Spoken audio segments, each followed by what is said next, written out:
Commander Thek stood on the bridge of his warship, staring at the blue marble spinning slowly in space. Earth looked peaceful from this distance. Too peaceful. His dark eyes studied the planet's surface through the viewing screen, while his tactical officers prepared their scanning equipment. "Begin the assessment," Thex ordered his team. His voice carried the authority of someone who had conquered 12 different worlds for the Galactic Coalition. This would be number 13. The Vorthan Expeditionary Force had arrived 3 days ago. 12 elite soldiers, each one a veteran of campaigns across 40 star systems. They came in silence, hidden behind advanced cloaking technology that made their ships invisible to primitive human sensors. Their mission was simple: study Earth's military capabilities before the Coalition made first contact. Captain Vell operated the scanning equipment from his station. The machine hummed quietly as it gathered data from the planet below. "Sir, I'm detecting multiple conflict zones on the surface. The humans appear to be fighting among themselves." "Excellent," Thex replied. "A divided species is easier to conquer. Show me their wars." The main screen flickered to life, displaying images from various battlefields across Earth. Tank columns rolled across desert terrain while aircraft dropped bombs on distant targets. Soldiers in camouflage uniforms fired automatic weapons at enemies hidden behind concrete barriers. Lieutenant Zoth laughed from his position near the weapons console. "Look at those primitive projectile weapons. They still use chemical explosives to propel metal bullets. How barbaric." The Vorthans watched human soldiers struggle across open terrain, weighed down by heavy equipment and supply packs. Their energy weapons could cut through steel, while these humans needed multiple shots to penetrate basic armor. It seemed almost unfair. "Analyze their tactical formations," Thex commanded. Vell's fingers danced across his console. "The humans prefer linear battle lines and concentrated firepower. They require constant supply chains to maintain their positions. Their soldiers move slowly and make significant noise during operations. Any signs of energy shield technology?" "None detected, sir. They rely entirely on physical armor and cover for protection." Thex nodded with satisfaction. His assessment was proceeding exactly as expected. These humans were exactly like the other primitive species the Coalition had encountered. Loud, slow, and dependent on crude technology that belonged in a museum. Far below on Earth's surface, in the dense green hell of the Amazon rainforest, a different kind of war was being fought. But the Vorthon scanners, calibrated for detecting conventional military equipment, missed it entirely. Sergeant Major Park Dong-soo crouched motionless beside a massive tree trunk, his face painted with mud and plant matter. His breathing was so quiet that a bird had landed on his shoulder 20 minutes ago and still hadn't noticed him.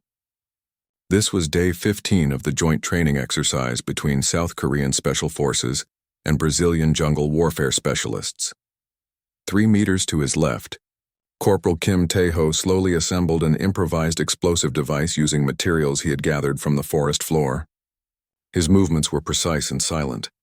The device would be impossible to detect using standard military scanners, because it contained no metal parts. Sergeant Lee Bo-ra lay flat on a thick branch 30 feet above the ground. Her sniper rifle was wrapped in leaves and vines, making it invisible from any angle. She had been watching the forest trail for 6 hours without moving a muscle. Her target would come eventually. They always did. Private Choi Hye-jin sat cross-legged behind a fallen log, her radio equipment spread around her like the components of an ancient ritual. She monitored 12 different communication frequencies while simultaneously tracking the movement of every team member through barely audible whispers. Sergeant Yun, Ji-woo moved like a ghost between the trees, checking and rechecking her medical supplies. In this environment, a small cut could become infected and kill a soldier within days. She carried traditional medicines alongside modern equipment, understanding that nature provided solutions humans had used for thousands of years. The training exercise was designed to push these elite soldiers beyond their normal limits. They had been living in the jungle for 2 weeks, surviving on what they could hunt, gather, or steal from enemy positions. Their equipment was basic: knives, rope, explosives, and weapons that could function in 100% humidity. "Contact in Sector 7, Bo-ra whispered into her throat microphone. Her voice was so quiet that even the insects didn't react to it. Park Dong-soo received the message and signaled to his team using hand gestures that would be invisible to anyone watching from more than 5 meters away. The target was approaching their prepared killing zone. High above them, Commander Thex continued his assessment of human military capabilities. His scanners detected the presence of soldiers in the Amazon, but classified them as a training unit of no strategic importance. The energy readings from their equipment were so low that the Vorthon computer systems automatically filtered them out as background noise. What about their special forces? Thex asked his intelligence officer. Standard capabilities, sir. They appear to favor stealth and infiltration tactics, but their technology remains primitive. No energy weapons, no personal shields, no advanced armor systems. Thex studied the data streaming across his screens. Human special forces use painted faces instead of holographic camouflage. They carried knives alongside their projectile weapons. They seemed to prefer hiding in terrain rather than using proper military formations. Pathetic, he decided. They fight like wild animals instead of civilized soldiers. The irony was lost on him. In the jungle below, Park Dong-su's team was proving that wild animals were often far more dangerous than civilized soldiers. Kim Tae-ho had finished preparing his explosive trap. It was designed to look like a fallen branch across the training trail. Any soldier who tried to step over it would trigger a blast powerful enough to eliminate an entire squad. The device was completely organic, using tree sap as an adhesive and fruit acids as a timer mechanism. The Brazilian soldiers playing the enemy team approached the trap exactly as predicted. They moved in standard formation, watching for conventional threats while completely missing the signs that they were entering a prepared ambush. Zone Park Dong-su waited until the lead soldier was directly over Kim Tae-ho's device before giving the signal. The explosion shattered the morning quiet, followed immediately by Bo-ra's simulated sniper fire from her invisible position in the canopy. The exercise was over in 30 seconds. 6 Brazilian soldiers lay on the ground with colored chalk marking fatal hits. They had never even seen their attackers. Above the clouds, Commander Thex finished reviewing his tactical assessment. The conclusion was obvious. Earth could be conquered with minimal resistance from local forces. These humans were no match for Vorthon technology and training. He began composing his report to Coalition headquarters, recommending immediate invasion rather than diplomatic contact. Why waste time negotiating with primitives when conquest would be so simple? The report contained detailed analysis of human weaknesses, dependence on supply lines, preference for open terrain combat, reliance on crude weapons, and lack of energy shield technology. It described human soldiers as slow, loud, and predictable. What the report did not mention was the existence of soldiers like Park Dong-su and his team. Warriors who could disappear into terrain that seemed empty, who could kill without being detected, and who understood that the greatest weapon was often the environment itself. Commander Thex transmitted his assessment to the Galactic Coalition with complete confidence. Within days, the invasion fleet would arrive to claim Earth for the Empire. In the Amazon rainforest, Park Dong-su cleaned mud from his rifle while his team prepared for the next phase of their training exercise. They had no idea that alien eyes were watching their planet from space, or that their skills would soon be needed for something far more important than training. The stage was set for a confrontation that would teach the galaxy a simple lesson. Never underestimate an enemy who knows how to use their home ground. The invasion fleet arrived on a Tuesday morning when most of Earth was asleep. Commander Thex stood in the command center of his flagship, watching 12 assault ships break through the cloud layer above the Amazon rainforest. His tactical display showed green lights across the board. Everything was proceeding according to plan. Landing zone secured, sir, Captain Vell reported from the surface. No resistance detected. Beginning base construction now, Thex smiled with satisfaction. The Coalition had approved his recommendation for immediate invasion after reading his assessment report. Why waste time with diplomacy when these primitive humans could be conquered in a matter of days? The Vorthons had chosen their landing site carefully. The dense jungle would prevent effective counterattacks from human military forces while providing them with natural cover for their operations. Their scanners showed no significant military installations within 500 kilometers. What their scanners could not detect was the network of early warning sensors that human intelligence agencies had placed throughout the Amazon basin years earlier. Advanced surveillance drones hidden in the forest canopy began transmitting data the moment the first alien ship touched ground. At a military command post 3,000 kilometers away, Analysts watched the invasion unfold on their screens. The energy signatures were unlike anything in human databases. The ship designs followed no known engineering principles. This was clearly not human technology. Within 2 hours, emergency protocols activated across multiple government agencies. Special Forces units received deployment orders while intelligence officers began coordinating response operations. The message was simple. Unknown hostiles had invaded Earth territory and needed to be investigated. Park Dong-soo received his orders while cleaning his equipment after the training exercise. His team was the closest qualified unit to the landing site. Their mission was to approach the alien position, gather intelligence, and assess the threat level without engaging unless absolutely necessary. How long to reach the target zone? He asked Kim Tae-ho, who was studying satellite maps on a tablet computer. 18 hours if we move fast through the jungle, the explosives expert replied. 12 hours if we use the river route, but that would expose us to detection. We go through the jungle, Park Dong-soo decided. Slow and invisible is better than fast and dead. The team prepared for immediate deployment. They carried only essential equipment: weapons, ammunition, communication gear, and survival supplies. Everything else stayed behind. In the jungle, extra weight could mean the difference between life and death. Lee Bora checked her sniper rifle one final time before slinging it across her back. The weapon was customized for jungle operations, with a sound suppressor and special ammunition designed to penetrate advanced armor. She hoped she would not need to use it. Choi Hee-jin packed her radio equipment into a waterproof case. Maintaining communication with command would be critical during this mission. She also carried electronic warfare devices that could intercept and analyze enemy transmissions.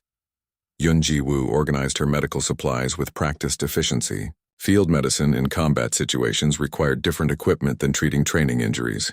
She packed extra blood clotting agents and pain medications that could keep a wounded soldier fighting. The team moved into the jungle as the sun was setting. They traveled in complete silence, communicating only through hand signals and predetermined movement patterns. Their camouflage made them nearly invisible even to each other. At the alien landing site, the Vorthons worked through the night establishing their base perimeter. Energy barriers hummed to life around prefabricated structures, while automated sentries scanned the surrounding forest. Captain Vel felt confident that nothing could approach their position without being detected. The Vorthon soldiers had fought on jungle worlds before, but those planets had different rules. The vegetation was usually toxic to most life forms, making stealth difficult. The wildlife was either non-existent or obviously dangerous. This Earth jungle seemed almost peaceful by comparison. What they did not understand was that peaceful jungles were often the most dangerous ones. Predators that evolved in environments full of prey learned to be very quiet and very patient. Park Dong-soo's team reached the outer edge of the alien perimeter just before dawn. They established an observation post in thick vegetation, 200 meters from the energy barriers. From this position, they could study the invaders without being seen. Lee Bora set up her spotting scope and began cataloging enemy personnel and equipment. The aliens were taller than humans, with gray skin and distinctive armor that seemed to absorb light rather than reflect it. Their weapons emitted a soft blue glow that suggested energy-based technology. "I count 36 hostiles," she whispered into her throat microphone. 12 vehicles, unknown capability. Base construction approximately 60% complete. Choi Hee-jin activated her electronic surveillance equipment and immediately detected multiple communication frequencies. The alien language sounded like nothing in human databases, but the signal pattern suggested sophisticated coordination between units. Kim Tae-ho studied the base layout through his binoculars, mentally noting defensive positions and potential weak points. The energy barriers appeared formidable, but every defensive system had vulnerabilities if you knew where to look. The first contact occurred completely by accident. A 4-man Vorthon patrol decided to investigate what their scanners had identified as unusual vegetation patterns beyond the base perimeter. Captain Vel led the patrol personally, curious about the local plant life. They walked directly toward Park Dong-soo's observation post without realizing it. The Korean team had 30 seconds to decide between remaining hidden and risking discovery, or engaging an enemy force with unknown capabilities. Park Dong-soo made the tactical decision that would change everything. His team could not allow the aliens to discover their position and report back to base. The element of surprise was too valuable to lose. Kim Tae-ho had prepared for this possibility during their approach march. Small explosive charges were already positioned along the patrol road, hidden beneath fallen leaves and connected to pressure-sensitive triggers. The devices were completely organic and would not register on enemy scanners. The lead Vorthon soldier stepped directly onto the first trigger. The explosion threw him backward into his squad mates while shrapnel from the improvised device damaged their energy shields. The aliens had never experienced an attack using such primitive but effective methods. Lee Bo-ra fired 3 precise shots from her concealed position. Her bullets struck the disoriented aliens before their shields could recharge. The advanced armor that protected them from energy weapons proved useless against simple kinetic projectiles. Traveling at high velocity, Captain Vel survived the initial attack but found himself alone and surrounded by an enemy he could not see. He fired his energy weapon wildly at the jungle vegetation, but the blue bolt simply burned leaves without hitting any targets. Yoon Ji-woo emerged from the undergrowth behind him like a ghost. Her knife blade found the weak point in his armor where the neck seal met the helmet. The Vorthon captain died without ever seeing his killer. The entire engagement lasted less than 2 minutes. 4 alien soldiers lay dead or dying in the jungle clearing, while the human team remained completely undetected. They gathered intelligence from the bodies quickly before melting back into the forest. "Base, this is Recon 7, Park Dong-soo reported through encrypted communication. "First contact complete. Hostiles are vulnerable to conventional weapons. Recommend immediate reinforcement." At the alien base, Commander Thex received the first casualty report with complete disbelief. His elite soldiers had been eliminated by enemies using what appeared to be crude explosive devices and primitive projectile weapons. The patrol had not even managed to identify their attackers. "How is this possible?" he demanded from his communications officer. "Unknown, sir. The patrol transmitted no tactical data before contact was lost. We have no information about enemy strength, position, or capabilities." Thex stared at his tactical display, watching the red markers that indicated his first combat losses on this planet. These humans were supposed to be primitive savages armed with basic technology. His assessment had predicted minimal resistance from local forces. Something was very wrong with his intelligence report. These Earth soldiers were not behaving like the primitive warriors his scanners had detected. They fought with precision and disappeared without trace, leaving no evidence except dead Vorthon soldiers. The invasion of Earth had begun with the first blood spilled in the Amazon rainforest. But it was alien blood that stained the jungle floor, while the human defenders remained hidden in the green shadows, preparing for the war that was coming. Commander Thex paced back and forth in his command center, studying the holographic map of the jungle surrounding their base. Red markers showed where his patrols had been attacked over the past 3 days. 7 separate incidents, 14 dead soldiers, 0 enemy casualties confirmed. "Increase perimeter security to maximum range," he ordered Captain Vel. "Deploy automated sentries every 50 meters. Nothing gets within weapons range of this base without being detected." The Vorthons activated their most advanced defensive systems. Energy barriers created an impenetrable wall around their installation, while motion sensors scanned every tree and bush within 500 meters.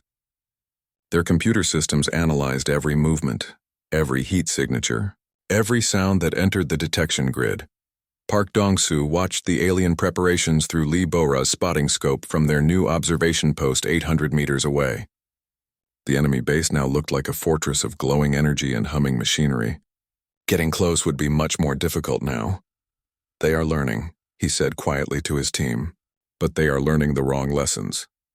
The Vorthons believed their problem was detection range. They thought if they could see their enemies coming, they could kill them with superior firepower. This was exactly the kind of thinking that got soldiers killed in jungle warfare.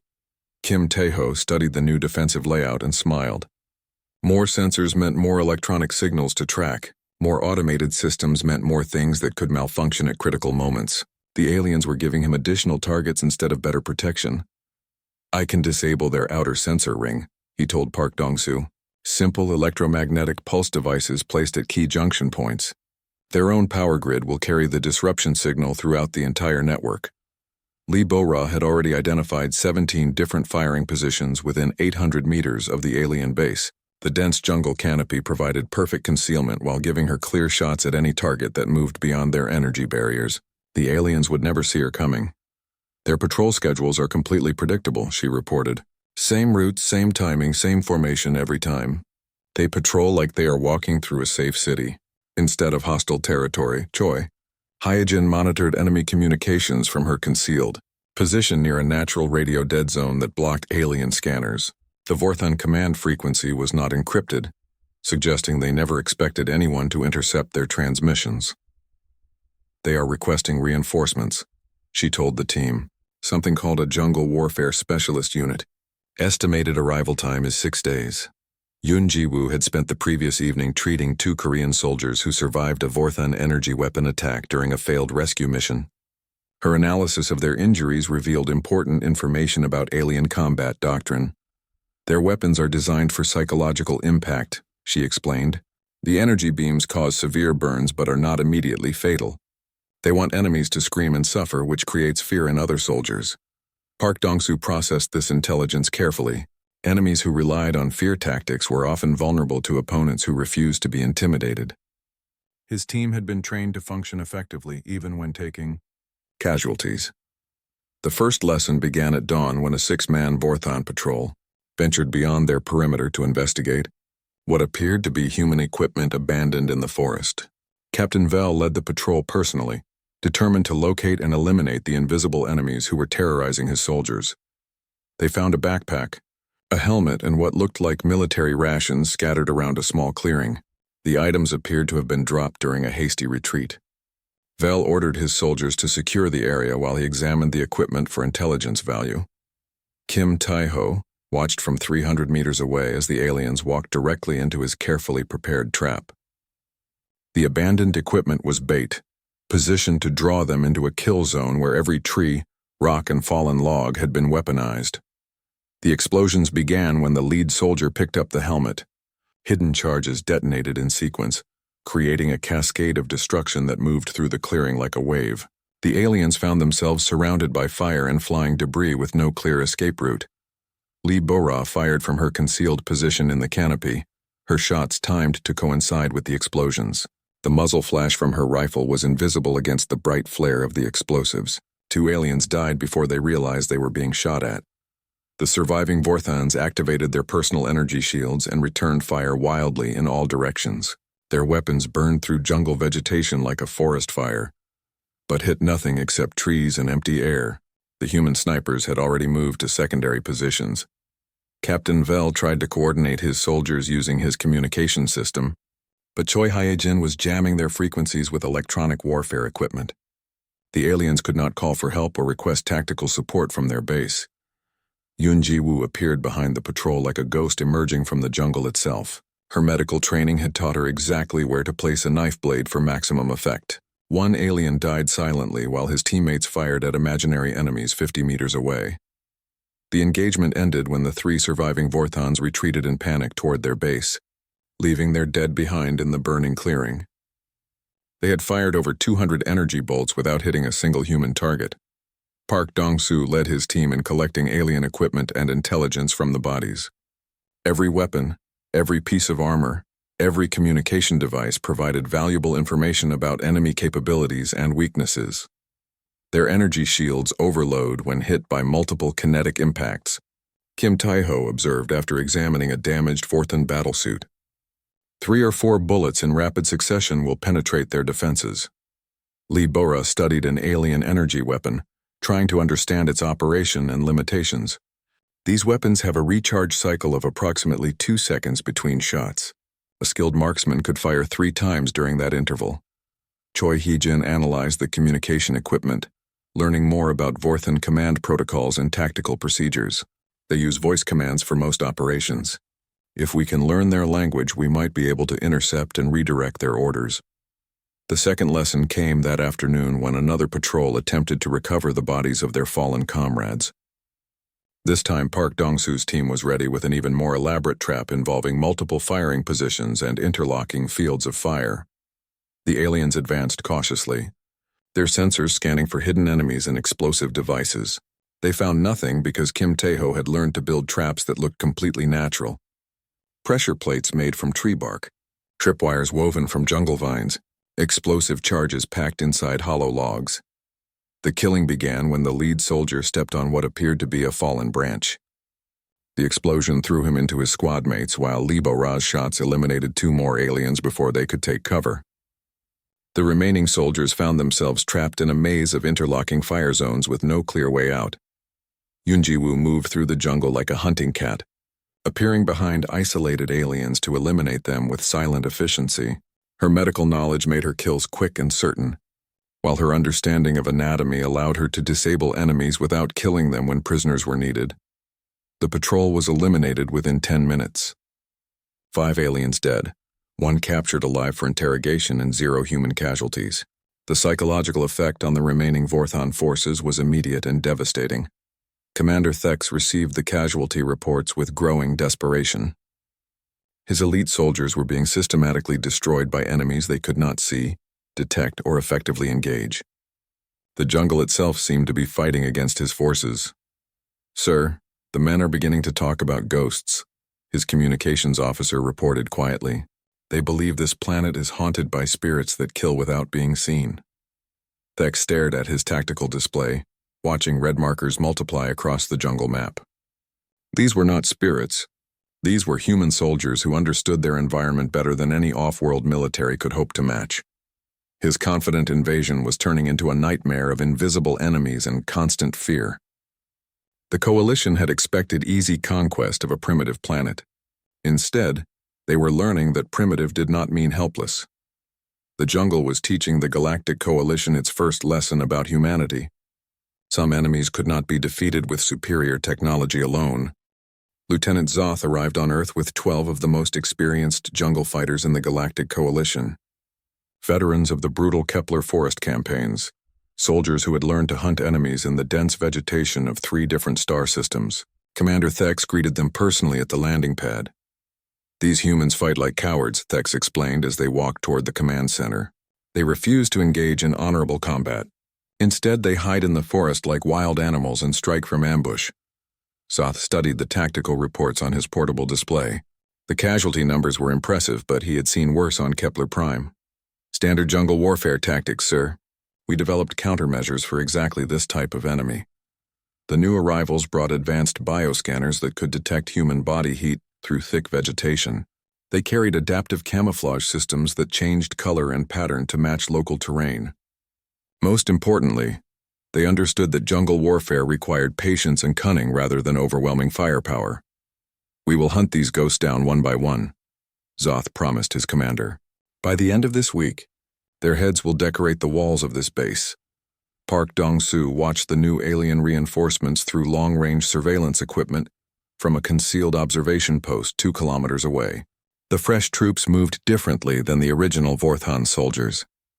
More carefully, more quietly, these ones had learned from previous battles.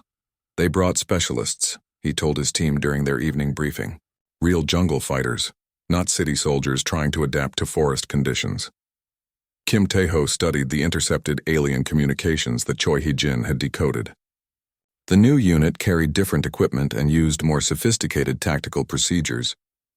"They know about our traps now. Standard explosive devices will not be as effective." Libora had already identified changes in enemy patrol patterns. The aliens were moving in smaller groups, using unpredictable routes and maintaining better communication discipline.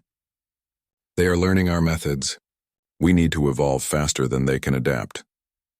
Choi Hee-jin had spent 3 days breaking the encryption on the new unit's communication system. The process revealed disturbing intelligence about alien capabilities and intentions. "They are not here just to defeat us. They want to capture prisoners for interrogation and experimentation." Yunjiwoo reviewed medical files from other Korean Special Forces units that had engaged Vorthon patrols across the Amazon basin. The pattern of injuries suggested that alien weapons were becoming more lethal as they learned to target human physiology more effectively.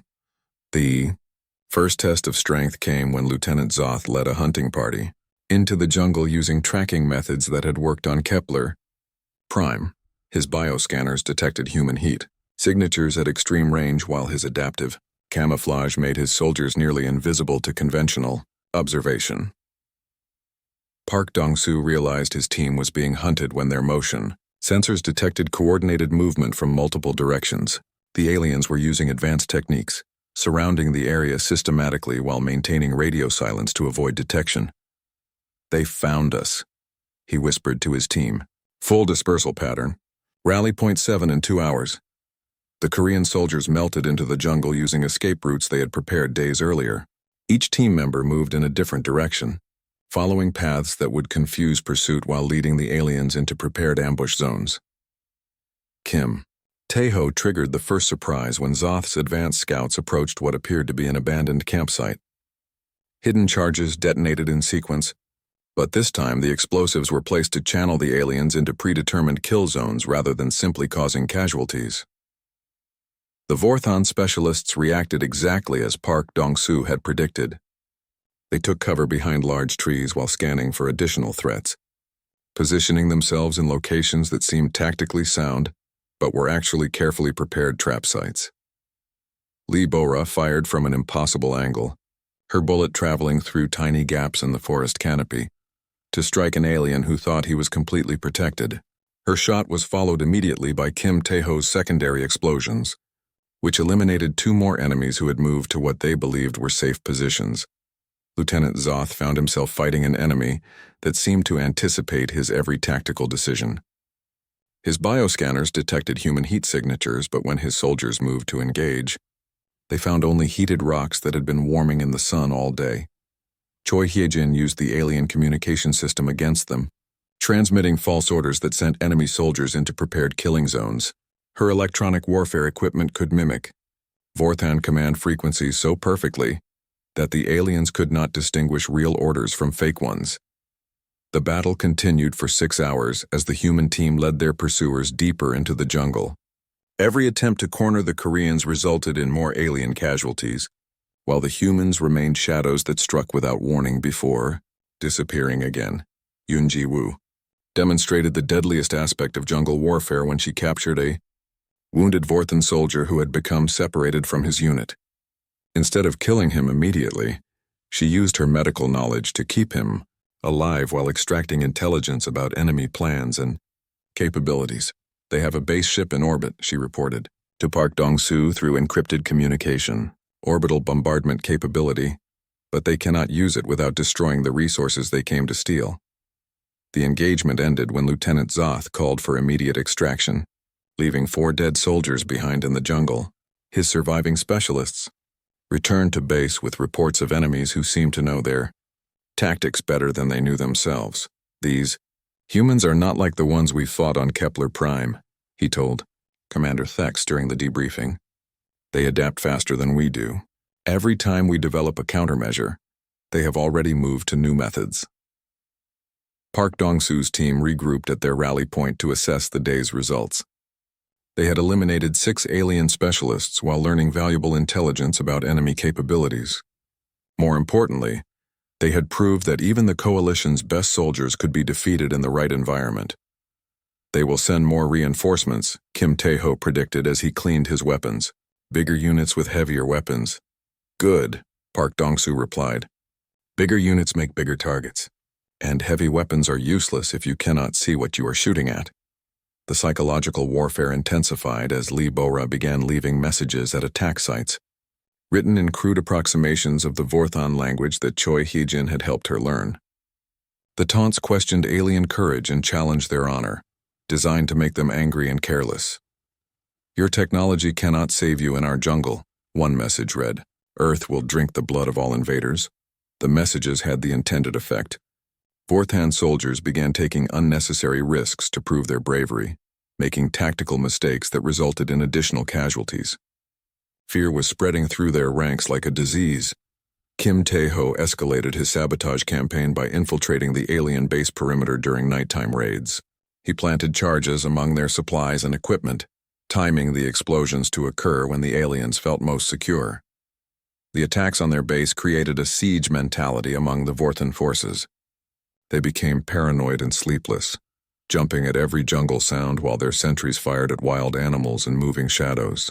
Friendly fire incidents increased as nervous soldiers shot first and asked questions later. Commander Thex faced a crisis of confidence as his casualties mounted without corresponding victories. His energy weapons proved ineffective against enemies who refused to engage in direct combat. while his advanced sensors could not detect opponents who understood how to use natural camouflage. "Sir, we are losing this war," Captain Vell reported during a private meeting. "Our soldiers are afraid to leave the base. Morale is collapsing." Thex stared at his tactical display, counting the red markers that represented dead Vorthan soldiers scattered across the jungle. 43 casualties in 2 weeks with 0 confirmed enemy deaths. The mathematics of warfare were working against him. The jungle had become a green hell where superior technology meant nothing and advanced training proved inadequate. His elite soldiers, veterans of successful campaigns across the galaxy, were being terrorized by primitive humans who fought without honor. But Park Dong-soo and his team were just getting started. They had learned alien weaknesses and developed countermeasures for enemy technology. The real war was about to begin, and Earth's defenders intended to teach the galaxy a lesson it would never forget. Commander Thex stood alone in his private quarters, staring at the casualty reports that arrived every day like messages from a nightmare.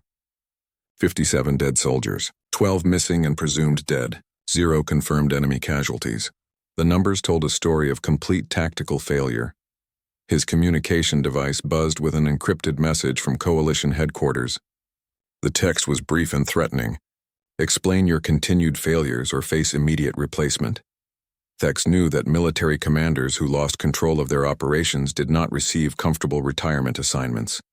The Coalition dealt with failure permanently. He had perhaps 1 week to demonstrate progress before his own soldiers would be ordered to arrest him. The Vorthan base had become a prison where his soldiers were afraid to venture beyond their energy barriers. Supply runs required full company strength. Reconnaissance patrols returned smaller than when they departed, if they returned at all. The jungle surrounding their installation had become a place of death and fear. Park Dong-soo observed the alien base through his night vision scope. Noting the increased guard rotations and defensive preparations, the enemy was beginning to understand their situation, but understanding and solving were very different things. "They are trapped," he told his team during their pre-dawn briefing. "Fear has made them predictable. Now we finish this." The final phase of their campaign required different tactics. Instead of hunting individual patrols, they would strike at the heart of alien operations. Kim Tae-ho had spent 2 weeks studying the base layout and defensive systems, identifying critical vulnerabilities that could be exploited. "Their power grid has 3 main junction points," he explained while sketching diagrams in the dirt. "If we destroy all 3 simultaneously, their energy barriers will collapse and their life support systems will fail." Lee Bo-ra had mapped every sight line and firing position within effective range of the base perimeter. Her sniper rifle could penetrate alien personal armor at distances up to 800 meters, making her the perfect weapon for eliminating key personnel during the chaos. Choi Hye-jin had achieved complete mastery over the Vorthan communication system. She could not only intercept their transmissions, but also inject false information that would cause confusion and misdirection during critical moments. Yun Ji-woo carried specialized medical equipment designed for treating severe combat injuries. The upcoming assault would be the most dangerous operation they had attempted, with high probability of casualties among the team members. The attack began at midnight, when Kim Tae-ho triggered his charges at all 3 power junction points simultaneously. The explosions plunged the alien base into darkness while emergency alarms wailed across the facility. Energy barriers flickered and died, leaving the Vorthans exposed to conventional weapons fire. Lee Bo-ra fired her first shots before the echoes of the explosions had faded. Her targets were alien sentries trying to activate backup power systems. Each bullet found its mark with surgical precision, eliminating threats before they could organize effective resistance. Choi Hye-jin flooded the alien communication frequencies with false emergency signals, creating the impression of attacks from multiple directions. Vortan soldiers ran frantically through their darkened base, shooting at shadows while their officers screamed contradictory orders. Park Dong-soo led the direct assault team through the collapsed perimeter defenses. They moved like ghosts through the confusion, eliminating isolated enemies while gathering intelligence and capturing equipment. Their primary objective was Commander Thex himself. The Vorthan commander barricaded himself in the central command bunker with his remaining officers, desperately trying to restore power and communication systems. His elite soldiers, trained for combat on a dozen different worlds, cowered in corners while human attackers moved through their base like avenging spirits. "Sir, we have lost contact with all perimeter units." Captain Vell reported while examining a tactical display powered by emergency batteries. The humans are inside our defensive perimeter. Thex activated his personal energy weapon and checked the charge level. Full power, enough for 30 shots. He had never imagined that he might need to fight for his life against primitive Earth soldiers armed with crude kinetic weapons. The command bunker door exploded inward, sending metal fragments across the room. Kim Tae-ho entered first, his assault rifle tracking for targets while his body armor absorbed return fire from alien energy weapons. The confined space became a battlefield of muzzle flashes and shouting voices. Captain Vell died when Lee Bora's bullet found the weak point in his armor, where the helmet connected to the chest plate. 2 other Vorthon officers fell to Park Dong-soo's precisely aimed shots before they could draw their weapons. Commander, Thex found himself facing a human soldier who seemed impossibly calm despite the chaos surrounding them. Park Dong-soo moved with the confidence of someone who had already won the battle. His weapon trained steadily on the alien commander. "Surrender or die," Park Dong-soo said in broken Vorthon. The words learned from Choi Hye-jin's intercepted communications. Thex considered his options.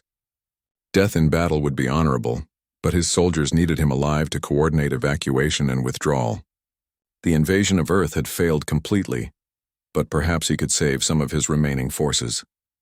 He dropped his energy weapon and raised his hands in the universal gesture of surrender.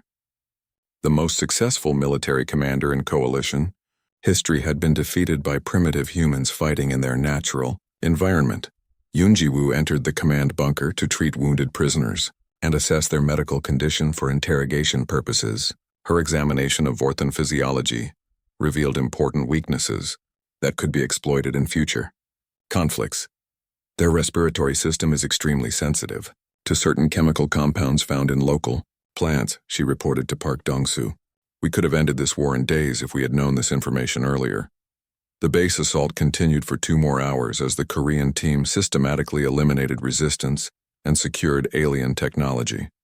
By dawn, the invasion force had been reduced to a handful of survivors hiding in the jungle, while the majority of their equipment had been captured or destroyed. Kim Tae-ho set charges throughout the abandoned base, preparing to deny the facility to any rescue forces that might arrive. The explosions would also send a clear message to other alien species considering invasion of Earth. Humans fought to win, not just to survive. Commander Thex was transported to a secure facility for interrogation by human intelligence services. His knowledge of coalition military doctrine and technology would prove invaluable in preparing Earth's defenses for future conflicts. The psychological impact of the defeat spread throughout the Vorthon fleet still orbiting Earth. News of their elite commander's capture by primitive soldiers caused panic among the remaining invasion forces.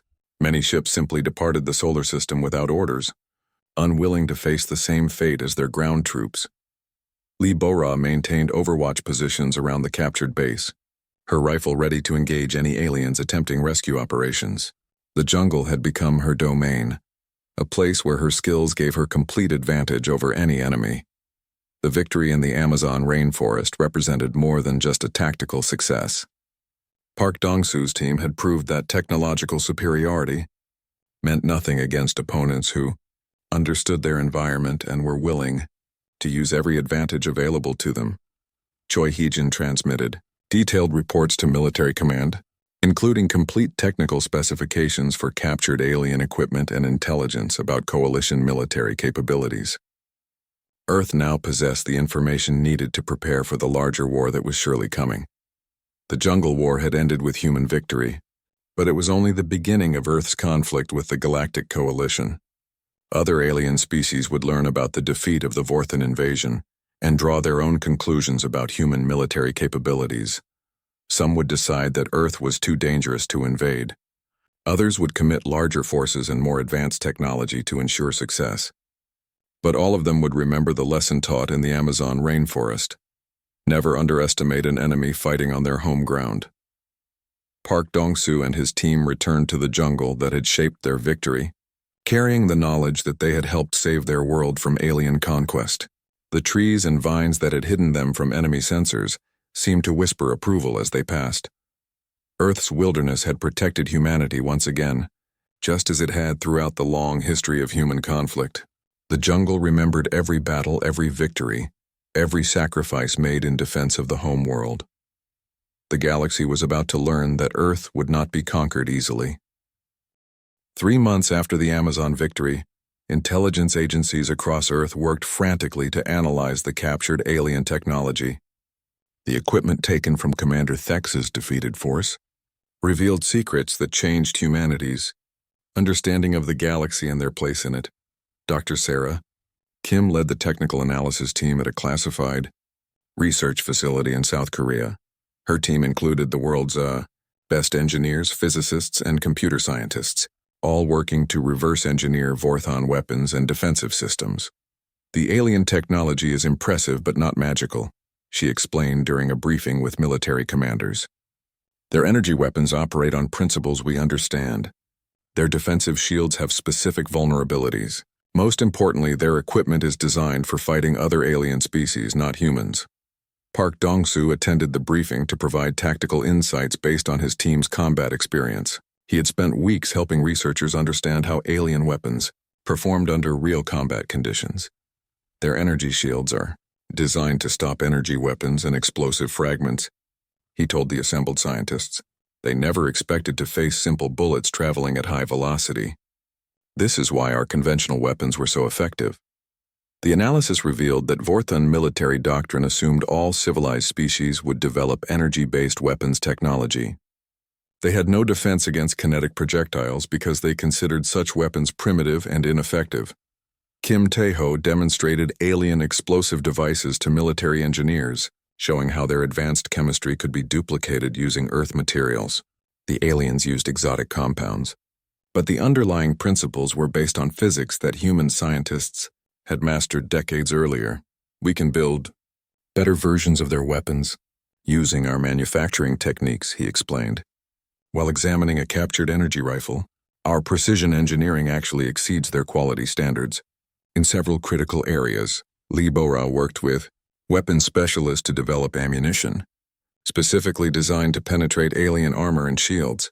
Her combat experience provided essential data about weak points and vulnerabilities that could be exploited in future engagements. Their personal armor protects against energy weapons but has gaps at joint connections, she demonstrated using a captured suit. Standard rifle ammunition can penetrate these areas if the shooter knows where to aim. Choi Hee-jin helped cryptographers break the complete Vorthon communication system, revealing intelligence about coalition military structure and strategic planning. The intercepted data showed that Earth's resistance had caused significant political problems within the alien alliance. The coalition is not as unified as they want us to believe, she reported during a classified intelligence briefing. Multiple species are questioning the invasion policy after learning about our victory. Yoon Ji-woo's medical analysis of captured aliens provided crucial information about their physiology and potential biological weaknesses. Her research led to the development of non-lethal chemical weapons that could incapacitate alien soldiers without permanent harm. Many coalition species share similar respiratory and nervous systems, she explained to biochemical warfare specialists. Compounds that affect one species will likely be effective against others as well. The technological intelligence was combined with strategic information extracted from interrogated prisoners to create a comprehensive understanding of the threat facing Earth. The Galactic Coalition consisted of 47 different species, but they had never encountered opponents like humans. Most coalition wars were fought between civilizations with similar technology levels and tactical doctrines. Energy weapons against energy shields, starships fighting starships, ground forces using standardized equipment and procedures developed over thousands of years of galactic warfare. Humans represented something completely different. A species that combined advanced industrial capacity with primitive effectiveness. Soldiers who could manufacture precision electronics while fighting with knives and explosives. Warriors who understood that the deadliest weapon was often the simplest one. The intelligence analysis led to a complete revision of Earth's defense strategy. Instead of trying to match alien technology directly, human military planners decided to exploit the advantages that came from being underestimated. Manufacturing facilities across the globe began producing Weapons and equipment designed specifically for fighting the Coalition. Kinetic weapons that could defeat energy shields. Electronic warfare systems that could disrupt alien communications. Chemical agents that targeted non-human physiology. More importantly, Earth's military academies began teaching the lessons learned in the Amazon rainforest. Every environment could be turned into a weapon against invaders who did not understand local conditions. Urban warfare in human cities would be as deadly as jungle fighting for aliens, who had never faced such challenges. Park Dong-soo was promoted to colonel and given command of a new special operations unit trained specifically for fighting coalition forces. His team's successful tactics became the foundation for training programs implemented across all branches of Earth's military. The aliens expect us to fight like them, he told his new students during their first training exercise. Energy weapons at long range, direct assaults on fortified positions, honorable combat between professional soldiers. The training program emphasized exactly the opposite approach: close combat using simple weapons, ambush tactics that avoided direct confrontation. Psychological warfare designed to terrorize enemies who believed they were culturally superior. We will not give them the war they expect, Park Dong-soo continued. We will give them the war they cannot win. Kim Tae-ho established demolition schools that taught soldiers how to build effective weapons using materials available in any environment. His curriculum included both advanced military explosives and improvised devices that could be manufactured from common chemicals. Lee Bo-ra trained a new generation of snipers in techniques specifically developed for engaging alien targets. Her students learned to exploit the specific vulnerabilities of coalition armor and shields while remaining invisible. To advanced detection systems, Choi Hee-jin became the head of a new electronic warfare division, responsible for developing countermeasures against alien communication and sensor technology. Her teams learned to use the coalition's own systems against them.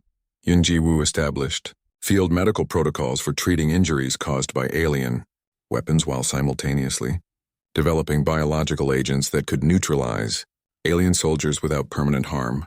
Her dual approach reflected humanity's complex relationship with warfare.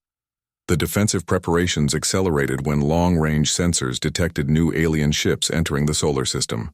The coalition was sending a much larger invasion force, apparently convinced that their first attempt had failed due to insufficient resources rather than tactical inadequacy. They still do not understand what happened here. Intelligence analysts reported to Earth's Unified Military Command. The coalition believes that primitive humans defeated advanced technology through pure luck and favorable terrain. This misunderstanding would prove to be the coalition's fatal mistake. They were preparing for the wrong war against the wrong enemy, using the wrong assumptions about human capabilities and intentions. Earth's defenders had spent months learning everything possible about alien technology, physiology, psychology, and tactical doctrine. They understood their enemies better than the enemies understood themselves. The coalition was about to discover that technological superiority meant nothing against opponents who refused to fight according to expected rules.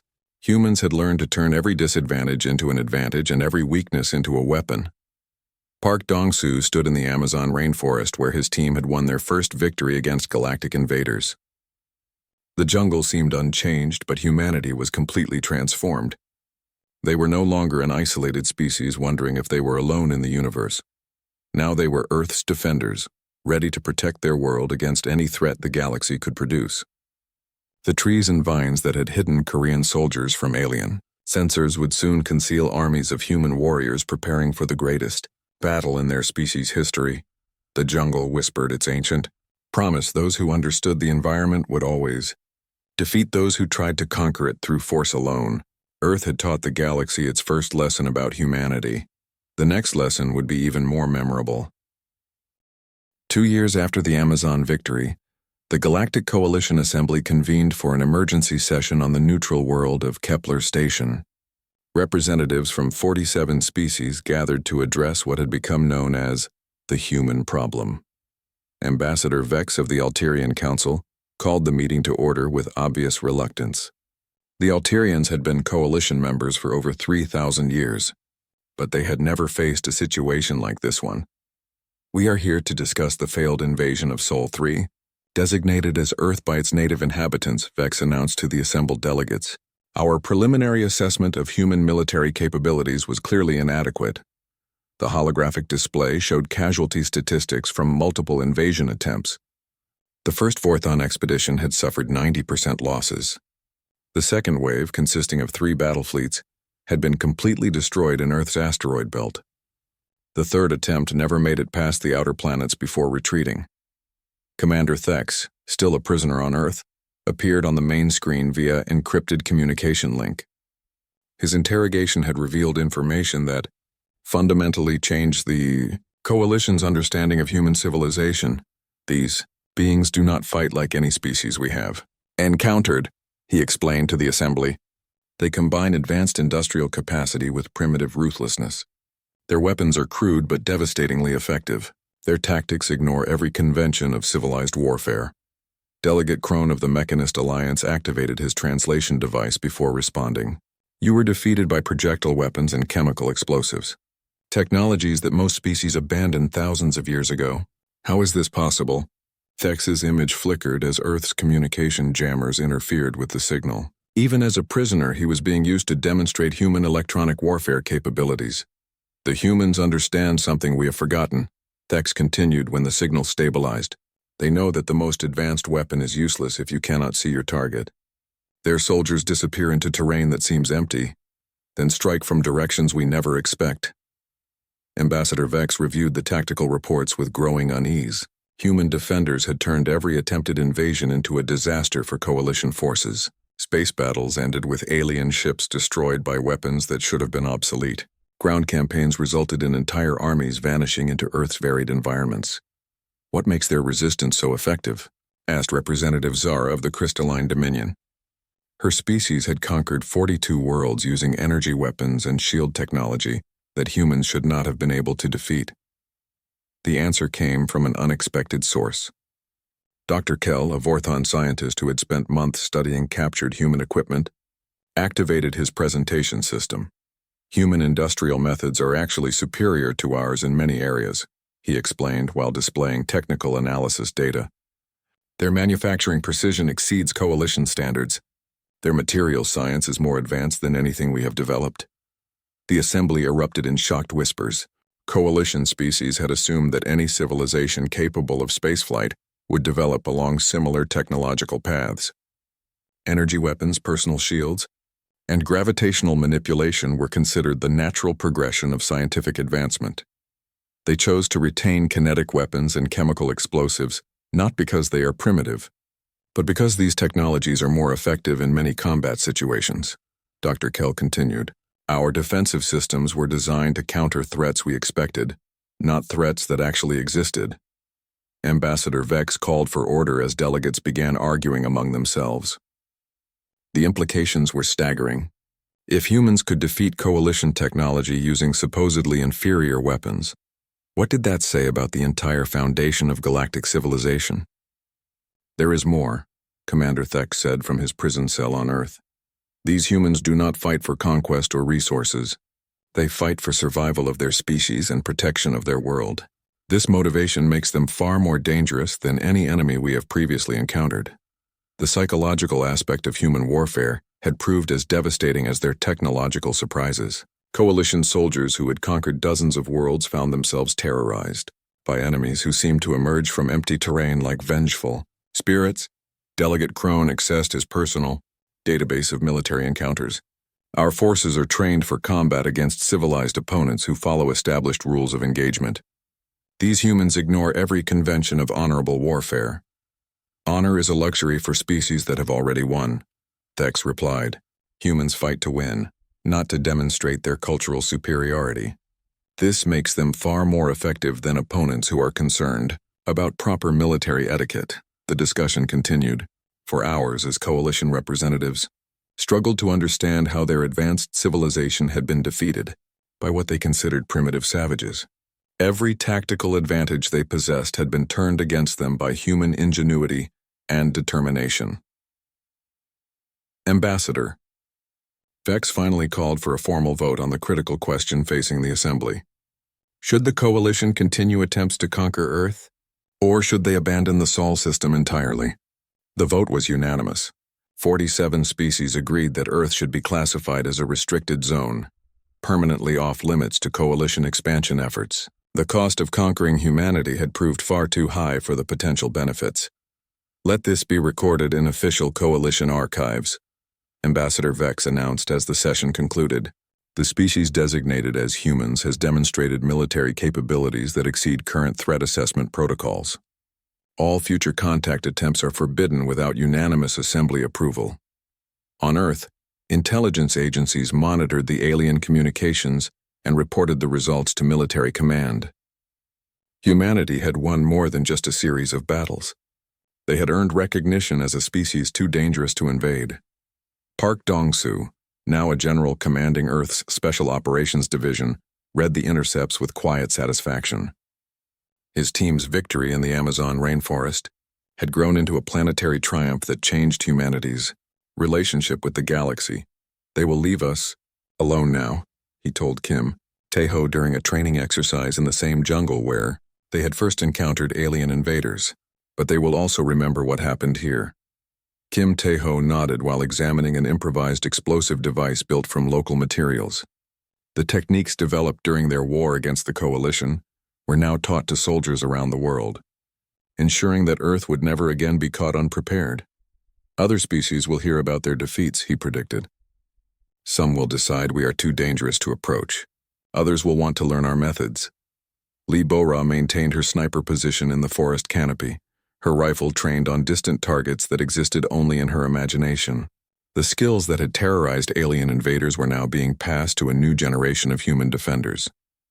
Choi Hye-jin monitored communication frequencies from her concealed position, listening for signals that might indicate new threats approaching Earth. The electronic warfare capabilities developed during the Coalition War had evolved into a planetary defense network. Yoon Ji-woo treated training injuries with the same precision she had used during combat operations. Her medical innovations, originally designed for fighting aliens, had revolutionized battlefield medicine for human conflicts as well. The jungle around them seemed to whisper approval as Earth's defenders prepared for whatever challenges the galaxy might present. The trees and vines that had hidden Korean soldiers from alien sensors would protect future generations of human warriors. Humanity had learned the most important lesson of all. Advanced technology was meaningless without the wisdom to use it properly. They had defeated a galactic empire not by matching alien capabilities, but by refusing to fight according to enemy expectations. The galaxy had learned to fear the small blue world in the Sol system. Earth had become known throughout Coalition space as the planet where invasions went to die, where technological superiority meant nothing, and where primitive humans had taught the universe a lesson about underestimating one's opponents. In the Amazon rainforest where it all began, Park Dong-soo's team continued their training, ready to defend their world against any threat the cosmos could produce. The jungle remembered every victory, every sacrifice, every moment when human determination had triumphed over seemingly impossible odds. Earth's wilderness had become humanity's greatest weapon, and the galaxy would never forget the price of challenging defenders who understood their home ground better than any invader ever could. The war was over, but the legend was just beginning.